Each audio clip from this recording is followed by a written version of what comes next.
जलसंधारण मंत्री गिरीश महाजन यांनी झी24 तासच्या ऑफिसला भेट दिली आणि यावेळी त्यांनी गणपती बाप्पाचं दर्शन घेतलं।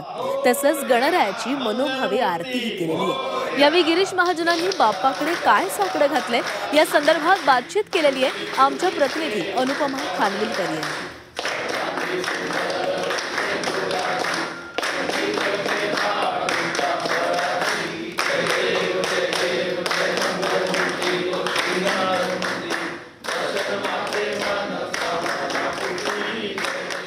झी24 तासच्या आमच्या कार्यालयामध्ये सालाबदाप्रमाणे गणपती बाप्पा आलेले आहेत आणि विविध नेते मंडळी सुद्धा हजेरी लावतात। आत्ताच राज्याचे मंत्री गिरीश महाजन आपल्याबरोबर आहेत, भाजपचे नेते। बाप्पांची आरती केलेली आहेत, काय नेमक्या त्यांच्या भावना आहेत, गणेशोत्सवानिमित्तानं काय शुभेच्छा, बाप्पाला काय नेमकं साकडं घातले जाणून घेऊया त्यांच्याकडून।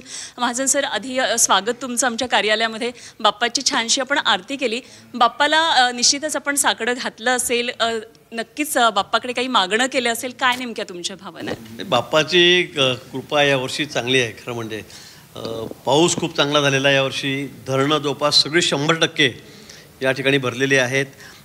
त्यामुळे पुढची पिण्याच्या पाण्याची, इंडस्ट्रीसाठी लागणारं पाणी असेल, शेतीसाठी लागणारं पाणी असेल, रब्बी पिकांसाठी, याची चिंता मिटलेली। पावसाळा शिल्लक आहे, बाकी आहे। चांगला पाऊस अगदी म्हणजे शेतकऱ्यांना परवडेल असाच पाऊस आता दे, अशी मी कोणाला त्या ठिकाणी विनंती करेल। चांगलं पिकू दे, शेतकऱ्यांना सुखी राहू दे, सर्वांना सुखी राहू दे। मी आला झी24 तासच्या ऑफिसमध्ये। Thank you so much. नमस्कार।